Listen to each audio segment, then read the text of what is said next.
Hello, everybody. Welcome back to another More Copy Soup video, EE episode 6. Finally, you're home! Finally, we are home, and this is how I feel every time I'm away from this game, you know? Just coming back to it, feels so good to be back. Giant milkers to greet us. Last episode, we had a shrine visit with Kira. Shrine date, even, I would say. I would be so bold and go so far. Now it looks like Erlen's missing us, so let's see how this plot develops. I'm taken aback by her sudden appearance. Strong, she takes me. Okay, rule number 1, personal space. Also, it's, you know, whole pandemic situation. I step back away from her. Whoa, personal space. Don't step in my bubble. She waves her hand around. How can you worry about bubbles when I have been starving? There's no food. Alright, okay. So she just wants food, she doesn't want us. What do you mean there's no food? I mean, I checked the kitchen and there was no food. That can't be possible. Aunt Tamiko helps him. Excuse me. Aunt Tamiko keeps the kitchen stocked. They bring everything to the bakery. Let's go take a look. I head into the kitchen. Erlen follows at my heels. My tar heels. The first thing I notice is the bread on the counter. Opening the fridge, I spot the usual staples of meat and veggies. There's plenty of food here. Bitch. Erlen points to the kitchen table. No, it's empty. I point to everything in the kitchen. Then what's all this? They're ingredients to make food, not food. Alright. Erlen's losing some points here, fellas. She doesn't even know how to make food. This is not looking good for her so far. I mean, she's got the milkers, but that's all she's got right now. Then, put those ingredients to use. She looks as if I've suggested she eat her arm. There's bread, ham, and cheese. You could have easily made yourself a sandwich. Erlen stares blankly. Make a sandwich? Yes. She continues to stare at me. Considering her reaction to the sandwich we ate the other morning, I have a strong feeling I know the answer to the question I'm about to ask. Have you ever made a sandwich before? Of course not. Alright. It's easy. All you do is grab the bread, make sure that you add any condiments to it, grab your filling, layer them on top. Hold on. What? I'm hearing a whole lot of words coming from you, but don't understand how any of that will cure me of my famine. I sigh, fighting back my frustration. If you would listen, then you'd know. She sighs and puts a hand on her hip. Finally. Like I was saying, all you need to do is put the condiments and filling between 2 slices of bread. That's it. Erlen blinks slowly, impression remaining flat. I'll just make her. Okay, you're gonna learn today. Oh, we don't make that. I don't care if she really doesn't understand what I just said, or if she's just pretending. She's going to have to make the sandwich herself. This isn't a homeless shelter. No? You don't want to? I shrug. I guess you aren't that hungry after all. Her eyes widen. I haven't eaten all day. To be fair, I think she could live for months off these fat deposits right here. Well, I just told you how to make a sandwich. Try making one. I cross my arms, remaining firm in my choice. She looks away and flicks her hair in response. Yes, well, it sounds easy enough. If the simple common folk can do it, then I certainly can as well. Great. She looks awkwardly at the ingredients. Maybe she really does need more help than that. You know what? All this talk of sandwiches is making me hungry too. I think I'll make one for myself. Just as long as it doesn't interfere with my royal sandwich. She looks like a Jersey Mike's eater, that's all I gotta say. She watches me closely as I grab the first slice of bread and put it in my plate. Then she mirrors my movements. Erlen continues to sneak glances my way. I pretend as if I don't notice, but slow down so she can follow how I build my sandwich. As she starts to get the hang of things, I see a smile grow on her face. She watches me spread mayo on one slice of bread and look curiously at the condiment. Dipping some on a spoon, she tastes it and her face lights up. After adding the last slice of bread, she beams proudly at her creation. How can you not know how to make a sandwich, even if you've never had one? I made sandwiches coming out of the womb. My first day on this planet, I was making sandwiches. This is unforgivable. See, it was simple, just as I expected. And look how magnificent it is! She glances over at my sandwich. Yours looks acceptable, but doesn't even compare to the sheer perfection that is mine. Looks is just one part of it. Taste is more important. Erlen's smile becomes smug. Oh, I'm not worried about it. I know that mine will taste fantastic. Oh yeah? I made sure of it by adding a secret ingredient. Oh, love nectar. What ingredient? Mayonnaise! I blink. That's not a secret. I add mayo too. Yes, but only on one slice of bread. I added 2 layers of mayo on both slices of bread. We are playing checkers, she is playing chess. This is crazy. If having just a little mayo makes it delicious, then having extra mayo will make it extra delicious. I don't think that's how it works. She flips her hair, smug smile still in place. I wouldn't expect a mere peasant like you to understand. Full of confidence, she holds her sandwich and takes a big bite. Immediately, she freezes. Her eyes grow wide and her smile drops. With great difficulty, she swallows the mouthful. It's delicious. She forces down another bite. Offer her your own sandwich, and no, I admire your dedication. What's delicious? We admire her dedication. Delicious, huh? Of course. I watch on with amusement as she continues to make show of eating the sandwich. Slow going, but she finally finishes it. That's some dedication just to prove a point. She straightens up a bit. There was no point to prove. It was very delicious, just as I said it would be, and that's why I ate it all. Uh-huh. Now, if you'll excuse me, for entirely unrelated reasons, I'm going to drink a glass of water. And listen to those sound effects. She pours herself a glass and downs it in one gulp. After a moment's pause, she pours herself a second glass and finishes that too. Once we're finished eating, Erlen stretches in a wide yawn. Oh my, well, I'm going to go and rest. I've had such a long day. A long day of what? Of nearly starving to death. Trying to just survive takes so much energy. Every day seems to be a long day for you. She glares at me, putting her hands on her hips. It's not by choice, I assure you. I smile in response. If you're ever stuck in a similar situation, at least now you know how to make a sandwich. That was such a difficult sentence. Reminder, everyone take a little sip of Wawa right now. Ah, refreshing. Her face melts into a proud smile. Yes, all in a day's work. He turns to leave. Your plate. Pausing, she briefly glances at it and then flicks her wrist in dismissal. Oh, yes, I'm done. You can take it away. Good night. The sun's still outside. He gracefully exits the room. My gaze goes flat. Next time I'll have to teach her how to do the dishes.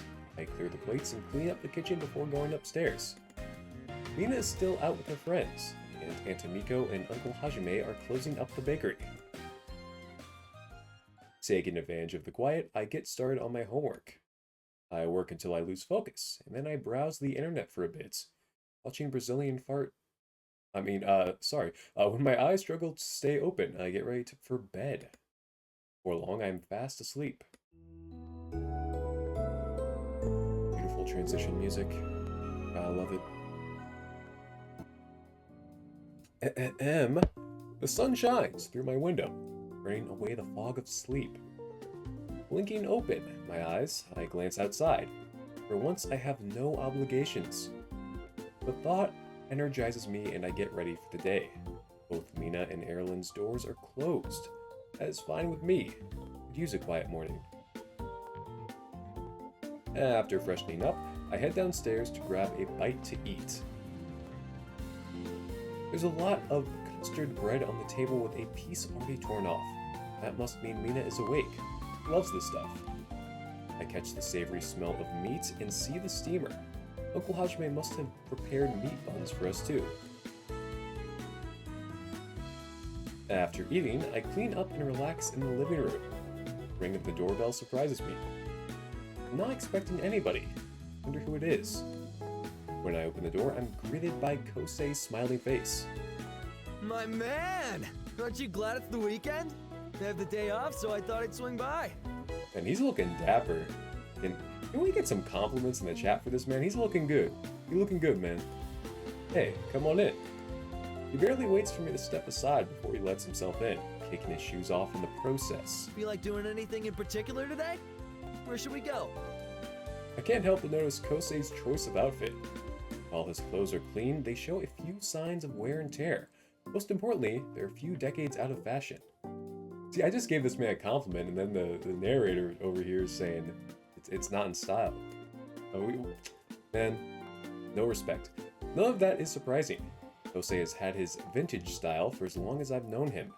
That doesn't mean that I've stopped noticing it though. Vintage is in. Are you like, the vintage is in, man. What you mean? Not approvingly. A lot of people don't understand how to wear old clothes, but Kosei's outfit actually goes well together. It really captures the style of the era. You're rocking that vintage look. Great cock too. Kosei breaks into a broad grin. Exactly! I'm glad to have a fellow fashionista who understands that these clothes are not outdated. In fact, they're more in now than ever. Real quick, I wonder what my choices are actually leading to. Like, I wonder if these are really influencing the relationships with everyone to a significant degree. Because I feel like some of these are just like, oh, you know, like throwing a joke question. But I don't know, maybe there's some like actual milestones we have to pick. But so far, I feel like everything's just we're in it for the laughs and gaffs and goofs, you know. But we'll see. It's true. Shopping at thrift stores is becoming just as popular as going to a designer brand store. Somehow his smile shines even brighter. I'm glad to hear you say that. But to answer your question, I don't have anywhere in mind. What about you? Kosei shakes his head. Not particularly. We can stay in instead. I'm all about relaxation. That works for me. We could play something on the console. Yeah, man, it's been a while since I got to demolish you in Crash Bros. I love Crash Bros. We head up to my room and search through my games. Kosei excitedly checks out the newest release my parents brought back from their latest business trip to the US. I'll usually get a game before he does, and we'll try it out together. After booting everything up, we select teams and start to play. So, are you looking forward to the club fair next week? Yeah, are you? Definitely! I know which club I want to join now, too. Soccer? He gives me a knowing look. What about you? Which club will you join? Oh wow. Also soccer. Anime club. Who watches anime, am I right? Wait. What would the girls, where would the girls be? We've already been at a science club in a previous playthrough. We are master debaters. Acting? That's where Erlen's gonna be, right? Probably. Swimming, also soccer. We're not too good at soccer. This is a tough choice. Well, just, man, you need. I really just, I'm so conflicted right now.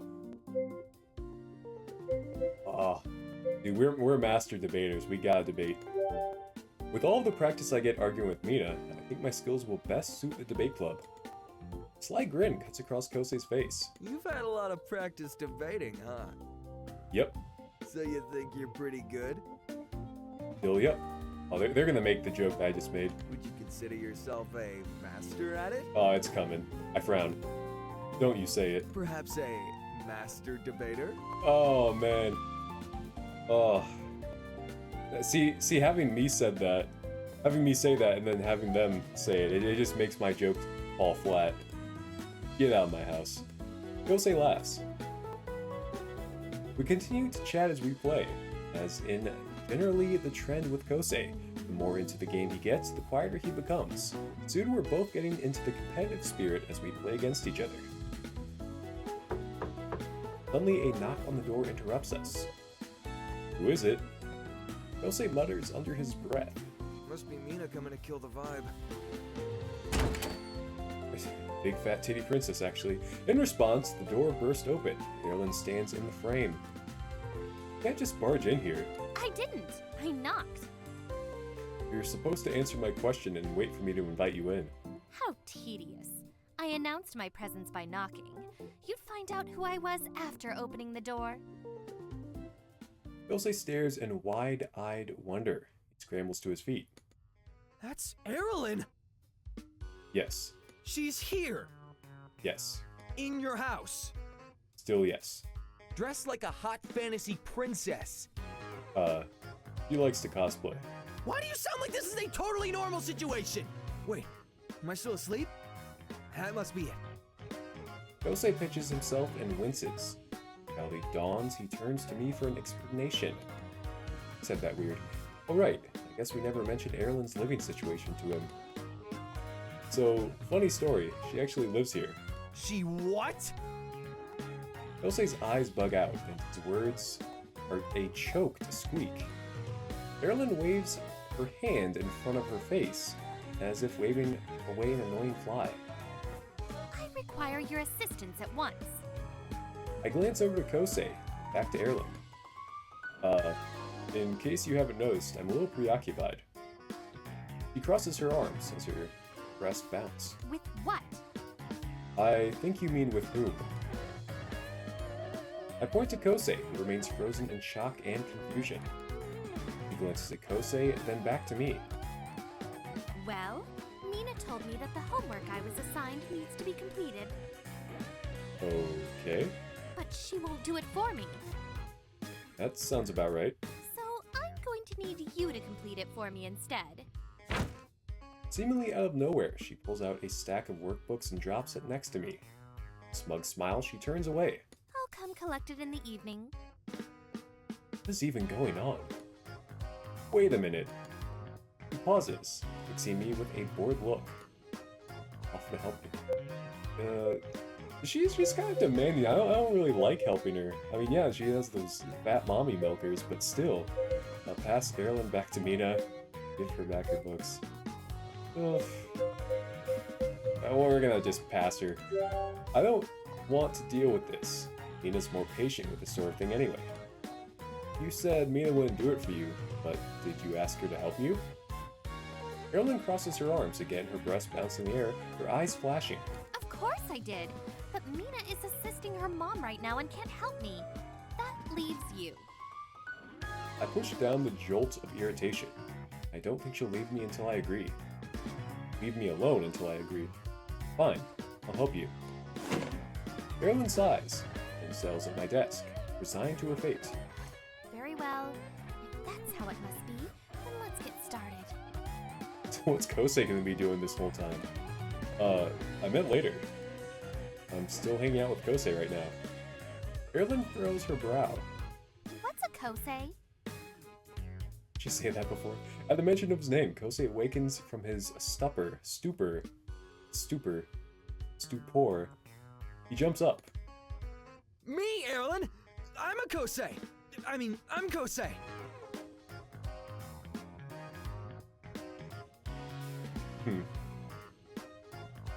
Erlen looks at him as if seeing him for the first time. She puts on a gentle smile, her regal air returning. Oh, I see. Do we know each other? We go to school together! Her face is still blank. I'm in your class! Oh, After her little exclamation, she gets up and walks away. We both watch in silence as she exits. Once Erlen is out of view, Kosei flops onto his back on the floor. She didn't even get to the point of rejecting me! Well, at least your At least your expectations are in line. Ooh, English is hard, I'm telling you. He clutches at his fist, at his chest. Oh my gosh, water break time. 2 in a row. We gotta stop, rest up, get some Wawa, come back. He clutches at his chest. That comment would have hurt if I wasn't already dead. Wait, I think this is still a dream. This entire scenario doesn't seem remotely possible. Oh, that was quite a slap. He pulls his hand back and slaps himself across the face. Seriously, dude? You sleep. With no change in result, flops down again. Try to comfort him. You remember if you did her homework? That's a kind of a bitch move. We're gonna comfort our bro. He's going through some tough times. I kneel down and pat his shoulder. If it makes you feel any better, it's not like the two of you have actually talked before today. He lets out a long groan. We sit right by each other. She didn't even recognize me. What have I done to deserve such cruelty? How can I be so unmemorable? I'm pretty confident that you're not the problem in this case. But my words fall on deaf ears as Kosei lets out another long groan. Footsteps echo in the hallway, which is immediately followed by a breathless Mina. Pops her head into the doorway. Are you okay, cuz? I heard a thud, and then a loud... He pauses when she sees Kosei on the floor.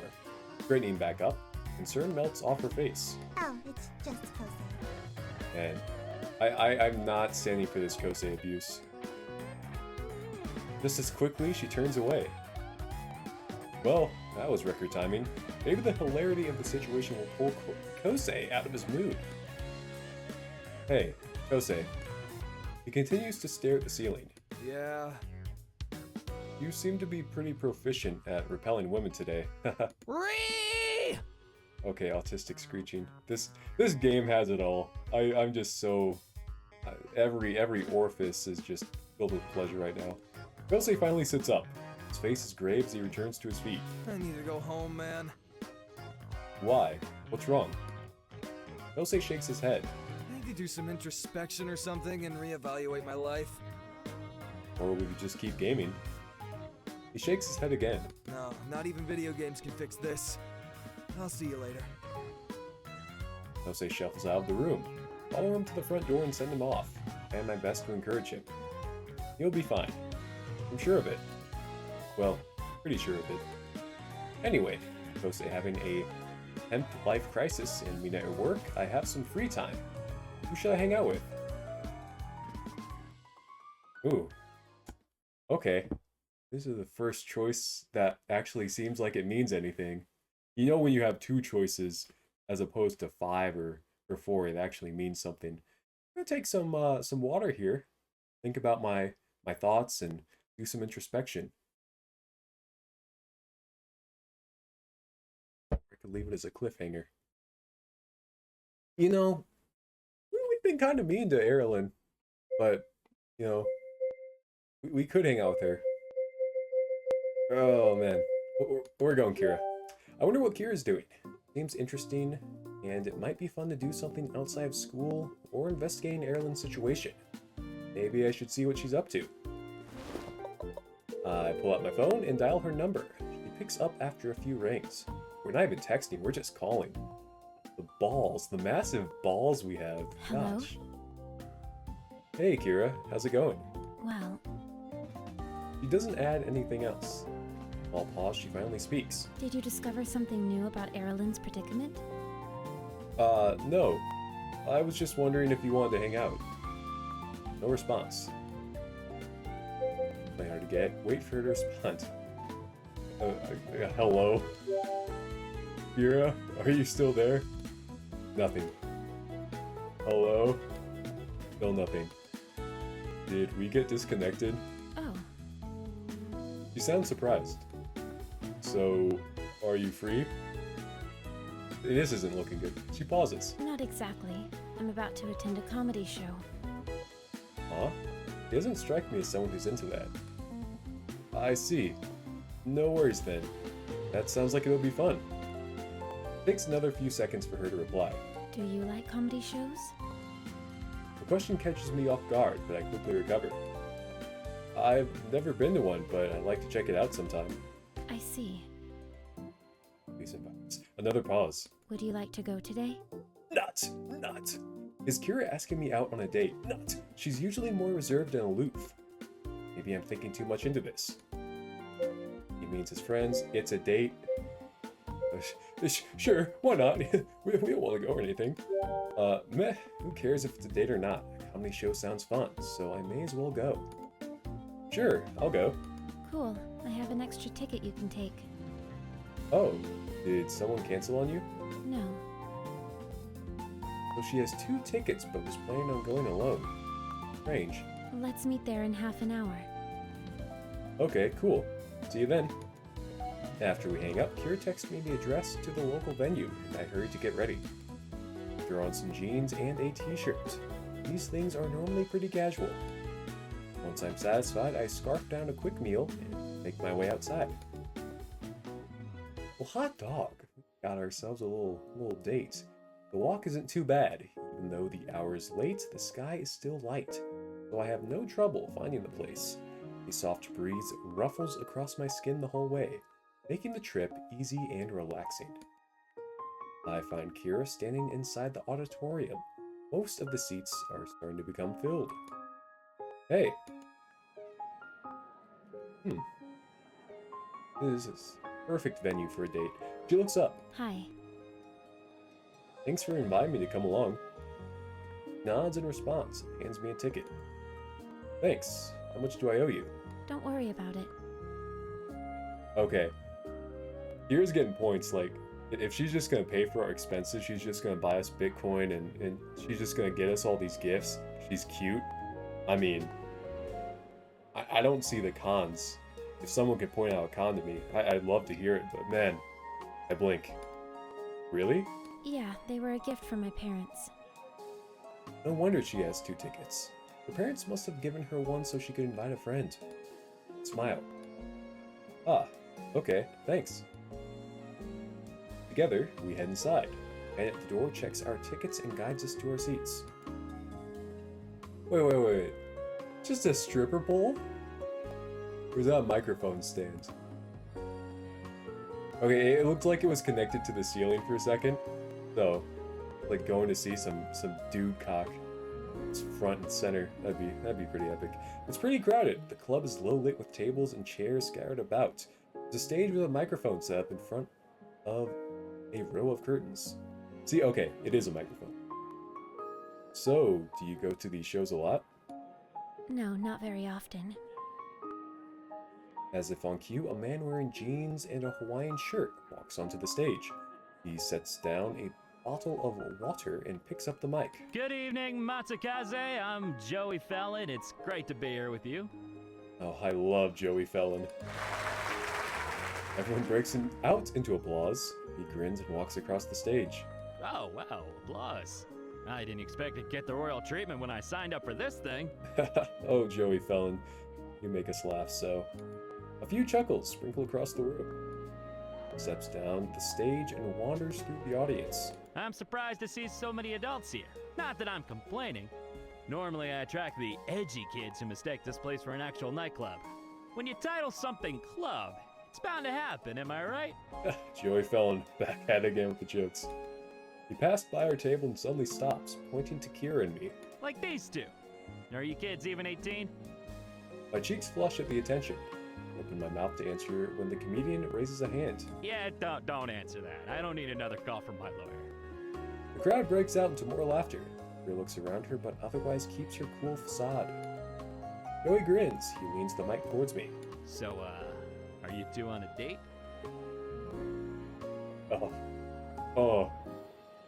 Oh, nut. We don't want to make Kira, uncomfortable, but if we in these situations, let's just not talk. We'll just pretend we're Helen Keller. I'd rather not draw more attention to us by answering his question. I drink a sip of water, pointedly ignoring the comedian. No? Guess it's not going too well then, is it? Okay, Joey Felon, you're getting on my nerves here. He pulls on his collar, making an exaggerated yikes face when Kira leans into the mic. Yes, in fact, this is our second date. Oh, nut! Oh, nut! I'm nutting! Oh, my nut! Oh, my nut's being taken! Oh, man. She said it. She said it. So the shrine was a date. Oh my gosh. I'm nutting. Every nut's gone.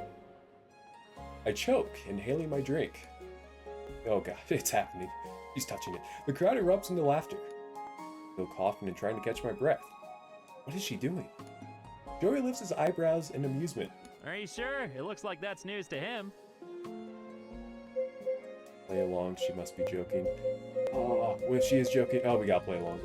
Is Kira making a joke? Better not ruin this for her. I speak directly into the mic. He's telling the truth. The comedian grins. Ah, young love. I can always tell when a romance is just starting. You know how? It's the hope and excitement in their eyes. They don't know what they're really signing up for. Joey Fallon's a cuck. I'm getting tired of him. The crowd laughs. The comedian leaves us and continues on with the show. He goes into a funny monologue about relationships and marriage, which has the audience roaring. He tells a joke that makes me dissolve into laughter, but Kira only smiles. In fact, no more than a light chuckle escapes her the whole show. When it's over, the comedian bows and everyone erupts into applause. Have a great night, everybody. Thank you. He exits. Murmuring fills the club as the people stand up and file out the door. I follow Kira. We shift our way through the crowd and head outside. Evening has fallen by now. It is lit up by the street lamp and a few stray stars. The breeze feels cool and nice after being in that warm crowd. So, what did you think of the show? It was funny. I blink, surprised. Really? He nods. You're not making a joke now, are you? No, it really was funny. Even when the comedian thought we were dating? He nods again. I wasn't expecting you to agree that we were dating, by the way. It really was out of character. That means she does like me? Kira shrugs. I went along with it so we draw less attention to ourselves. If we didn't agree, the comedian might have asked follow-up questions and made more jokes about us. I take back all my nuts. Oh, I guess that makes sense. I push down my disappointment.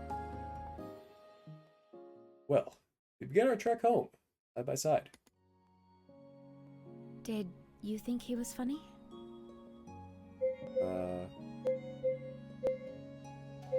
Dude, Joey Felon was trying a little too hard. I shrug. He's not the best I've seen. Some of his jokes felt forced. I see. We might have different senses of humor. Ah, fuck. No.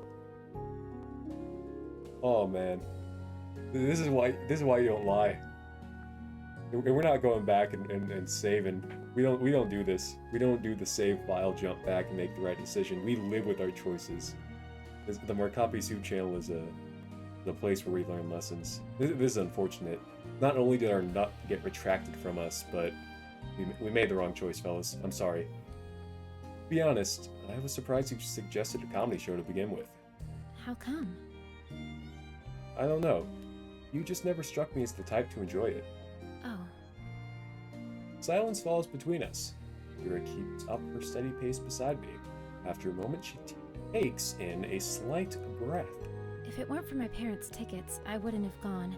But given the circumstances, it would have been a waste not to go. True. They kind of sent the tickets out of the blue. Actually, they send me tickets whenever they hear a show is in town. Really? That's pretty nice of them. She shrugs, seemingly indifferent about the situation. They assume I love going, even though I've never told them that. Oh, then how did they get that idea? They took me to a show once when I was a child, and I found it funny. I wait for her to continue, but she doesn't. That's it? Kira nods. I want to give her parents the benefit of the doubts, but I can see why Kira doesn't value those gifts. They feel like an afterthought. Well, do you actually enjoy attending comedy clubs? She pauses in thought, as if contemplating this for the first time. Then she nods. Yeah, I do like it. It's more fun going with friends. I like going with you. Yeah, let's... This seems kind of... I don't know. These two seem good, because it's like, oh, you know, like, do what you enjoy with friends, and this one seems like, oh, like us. But we're gonna do it. This is redemption. A sly smile tugs at my mouth. I like them now too. Especially since I gotta go with you. If I ever snag tickets for another show, you're more than welcome to join. There's a ghost of a smile on Kira's lips. I'll keep that in mind. Thank you. We stop at the fork in the road. This is me. Thanks again for inviting me. Had a great time. You're welcome. Are we still good for Monday? Yes, at the shrine. Cool. See you then. After saying goodbye, we split off onto our separate streets. I think that's a great place to end. You know, it seems like we got a lot done today. We had a nut, we had our nut revoked, we made a wrong decision, and we made a right decision. We just had a good old time. So I'm gonna drop the curtain here, and I will see you in the next episode. Before that though, go ahead, do me 4 favors: like, comment, subscribe, and as always, help me find a girlfriend. And bye bye.